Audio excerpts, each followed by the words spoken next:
नमस्कार मित्रांनो, नवीन एका व्हिडिओमध्ये तुमचं सर स्वागत आहे। अनेक लोकांकडे शेती असते, शेती घेतल्यानंतर जोडधंदा सुद्धा असणं आवश्यक असतं। तर अनेक लोकांना जोडधंदा करण्यासाठी लोन आवश्यक असतं। तर आज या व्हिडिओमध्ये पाहणार आहोत लोन म्हणजे जे कुक्कुटपालन करतो, म्हणजे जे आपल्या शेतीला अतिशय उत्तम असणार तो म्हणजे कुक्कुटपालन उर्फ कोंबडी पालन। तर आपल्या कोंबडी पालन करण्यासाठी वेगवेगळ्या बँका लोन देत असतात। तर वेगवेगळ्या बँका लोन देत असतात। आज आपण या व्हिडिओमध्ये पाहणार आहोत एसबीआय बँक म्हणजे स्टेट बँक ऑफ इंडिया हे लोन काय देते, किती पर्सेंटेज व्याज लागतं, नंतर त्याला कोणकोणती कागदपत्र लागतं, त्याला पात्रता काय, याची संपूर्ण माहिती या व्हिडिओमध्ये पाहणार आहोत। नमस्कार, मी संभाजी अरविंद तुरा युट्यूब चॅनल मध्ये तुमचं सहर्ष स्वागत। तर आपल्या सुरुवातीला पाहायचं आहे डॉक्युमेंट काय काय लागतात। तर तुम्हाला तुमचं स्वतःचं ओळखपत्र म्हणजे एसबीआय बँक वेगवेगळ्या ह्याच्यातून लोन देत असतं। जे अग्रिकल्चरच्या योजना आहेत एसबीआयच्या त्या वेगळ्या पद्धतीने तुम्हाला लोन देत असतं। नंतर तुम्हाला दुसरं पाहायला गेलं तर जे कुक्कुटपालन सुद्धा असण्यासाठी त्याचे वेगवेगळे पॅकेजेस सुद्धा आहेत। नंतर तुम्हाला पर्सेंटेज म्हणजे तुमचा जो लोन स्कोर आहे तो लोन स्कोर चांगला असेल त्यातून सुद्धा तुम्हाला लोन घेता येतं। तर मित्रांनो, लोन घेण्यासाठी महत्त्वाचा मुद्दा असतो तो म्हणजे लागणारी कागदपत्र। तर कागदपत्र काय लागतात हे आपण सुरुवातीला पाहूया। तर तुम्हाला सुरुवातीला कागदपत्र महत्त्वाचं तुमची ओळख पटवण्यासाठी लागतं ते म्हणजे तुमचं आधार कार्ड किंवा पॅन कार्ड।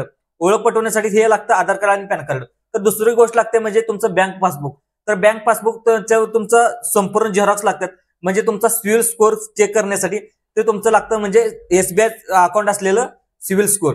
तर दुसरं पाहायला लागतं तुमचा ज्या रानामध्ये तुम्ही ज्या शेतामध्ये तुमचा पोल्ट्री शेड उभारणार आहे त्या पोल्ट्री शेड साठी लागणारा 7/12 तुमच्याच नावावरती आहेत का, तुम्ही घेतलेली जागा ती भाडे तत्वावर आहे याची संपूर्ण तपासणी करण्यासाठी तो महत्वाचं डॉक्युमेंट लागतं ते म्हणजे 7/12 उतारा। तर दुसरं पाहायला गेलं तर दुसरं तुम्ही कोणत्या ठिकाणी कुक्कुटपालन करणार आहात दाखवण्यासाठी जे बँक अधिकारी येतात पाहण्यासाठी ते महत्वाची ती जागा।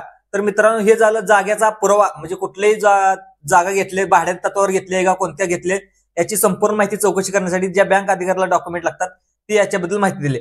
तर तुम्हाला ह्याच्यामध्ये पात्रता काय असते, तर पात्रता हे सर्वसामान्य भारतामध्ये कोणताही व्यक्ती तुम्ही एसबीआय बँकेकडून लोन घेऊ शकतो। तर तुम्ही फक्त याचं एकच अट आहे, लोन घेणारा व्यक्ती हा भारतातील नागरिक असणं अतिशय गरजेचं आहे। आता दुसरं पाहायला गेलं तर जो प्रकल्प म्हणजे जो तुम्ही पोल्ट्री फार्मचा प्रकल्प घेणार आहे तो पोल्ट्री फार्म कुठे घेणार आहे, काय तुमचा जो प्लॅन आहे तो प्लॅन आपल्यापासून असणं हे अतिशय गरजेचं आहे। तर दुसरं पाहायला गेलं तर परतफेड। आता तुम्ही आता लोन घेतल्यानंतर तुम्हाला परतफेड कोणकोणत्या कशा टप्प्याने करता येईल, तर तुम्ही एमआयच्या स्वरूपामध्ये करू शकता। तर तुम्ही महिन्याचा एमआय ठेवू शकता, नाहीतर तुम्ही 6 महिन्याचा एमआय करू शकता। तर याला परतफेड करण्यासाठी तुम्हाला आता जवळजवळ आता 8 ते 10 लाख रुपये लोन घेतले एसबीआय बँकेकडून। तर तुम्हाला 8 ते 10 लाख रुपये कमीत कमी तुम्हाला 5 ते 7 वर्षामध्ये टप्प्याटप्प्याने हे पैसे देऊन तुम्हाला परत बँकेला परत करावे लागतील। तर तुम्हाला पाहायला गेलं तर ह्याचा व्याज किती लागतो काय लागतो याची सुद्धा माहिती तुम्हाला त्या पुढच्या व्हिडिओमध्ये सांगणार आहे। व्हिडिओ अतिशय इम्पॉर्टंट होणार आहे त्यामुळे व्हिडिओ शेवटपर्यंत पहा। तर दुसरं पाहायला गेलं तर याची अर्ज प्रक्रिया काय आहे, नंतर अर्ज कसा भरायचा। तर अर्ज कसा भरायचा असेल तर तुम्ही अर्ज हा घरात बसून सुद्धा भरू शकता। तर जी एसबीआयची वेबसाईट आहे त्या एसबीआयच्या वेबसाईटवर जाऊन तुम्ही कुक्कुटपालनासाठी जो ऑप्शन आहे एसबीआय बँकेच्या ज्या योजना आहेत त्या योजनेवर जाऊन तुम्ही तिथं फॉर्म भरू शकता। आपले जे डॉक्युमेंट मागतात ते जाऊन डॉक्युमेंट अपलोड सुद्धा करू शकता।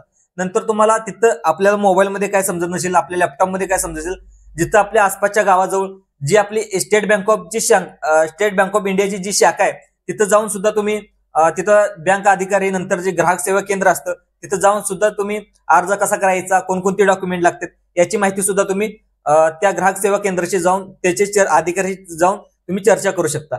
तर दुसरं पाहायला गेलं तर आता हे सगळे तुम्ही डॉक्युमेंट सगळे झाले तर अर्ज कसा सादर करायचा, कुठे काय करायचं, पुढची प्रोसेस काय आहे हे आपण थोडक्यामध्ये पाहूया।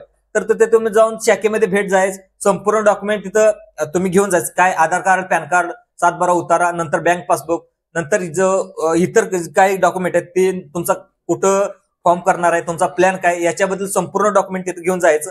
नंतर तुम्हाला जे बँक अधिकारी असतात त्या बँक अधिकाऱ्याचे संपूर्ण डॉक्युमेंट त्यांना सादर करायचे, ते संपूर्ण त्या तुमच्या बँक पासबुक चेक करतील। नंतर तुमचं आधार कार्ड, पॅन कार्ड म्हणजे आधार कार्डवरती नाव तेच आहेत का, नंतर पासबुकवरती जे आधार कार्डवरती नाव आहे तेच पासबुकवरती आहे का, नंतर जे पासबुकवरती नाव आहे ते 7/12 उतारावरती नाव आहेत का याची संपूर्ण जे बँक अधिकारी चौकशी करतात आणि तिथून पुढे तुमचे सर्व डॉक्युमेंट आहे ते पुढची प्रोसेस करण्यासाठी ते पाठवले झाले जातात। तर दुसरं पाहायला गेलं तर पूर्ण डॉक्युमेंटची तपासणी होते, नंतर कर्ज मंजूर होण्यास सुरुवात होते। तर मित्रांनो, दुसरा फायदा काय, तर ही एसबीआय बँक चांगल्या अतिशय सुलभ दरामध्ये जवळजवळ तुम्हाला वर्षाला 8 ते 10% जो व्याज लागतं त्यामुळे सुद्धा म्हणजे बाहेर आपण कुठे तर दुसऱ्या ठिकाणी लोन घ्यायला गेलो तर त्याचा अतिशय जास्त व्याजदर असू शकतो।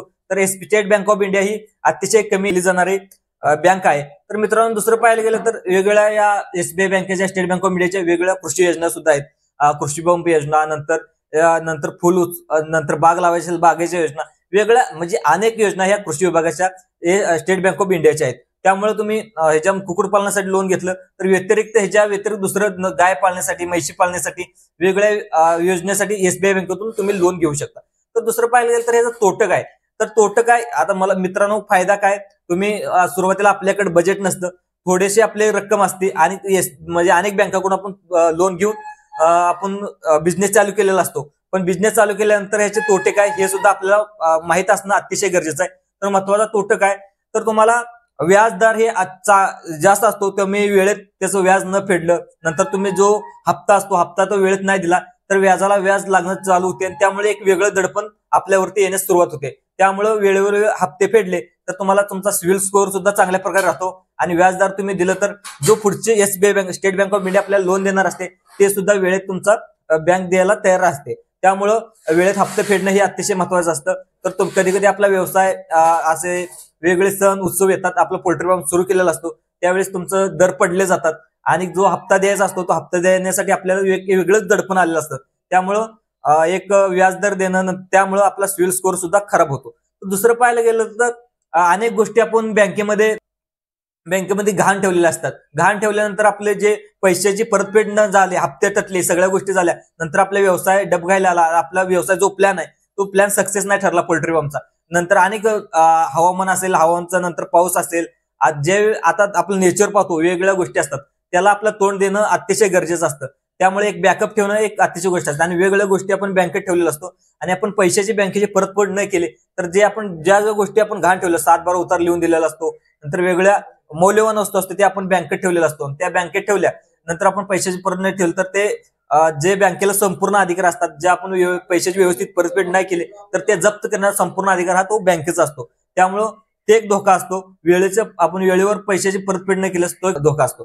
तर दुसरं पाहायला गेलं तर एकदा तर तुम्ही आपले हप्ते थटले, नंतर आपला व्यवसाय डबघाईला आला, आपला व्यवसाय बुडला, नंतर आपला कर्जा डोंगर हा वाढतच जातो आणि जे बँकेनं व्याज दिलेलं असतं आपण व्याज भरलं नसतं, व्याजाला व्याज चालूच लागलेलं असतं. त्यामुळं एक पैशाचा डोंगर आणि आपण एक प्रेशर येतं आपल्यावरती आणि एक वेगळाच आपल्या डोक्यामध्ये विचार चालू राहतात. तर मित्रांनो हे झाले तोटे. तर मित्रांनो आपण एक स्वप्न बघायचं, सक्सेस करायचं आणि एक आपल्या स्वतःची मेहनत करण्याची ताकद ठेवायची आपल्या जीवनामध्ये आणि आपल्याला स्वतःचा इतिहास आपल्याला स्वतःचाच लिहावा लागणार आहे. आपल्याला हारायचं आहे, पडायचं आहे आणि पुन्हा आणि लढायचं आहे. शेतकऱ्याचं ही रीतच आहे, उठायचं, पडायचं आणि लढायचं. मित्रांनो हा व्हिडिओ कसा वाटला, तुम्हाला पोल्ट्री लोन घेण्यासाठी हा व्हिडिओ तुम्हाला अतिशय मदत करू शकतो. मित्रांनो हा व्हिडिओ आवडल्यास जास्तीत जास्त लोकांना, शेतकरी मित्रांना, शेतकरी तरुणांना जास्तीत जास्त लोकांना शेअर करा आणि आपल्या व्हिडिओला, चॅनलला जास्तीत जास्त लाईक करा, सबस्क्राईब करा.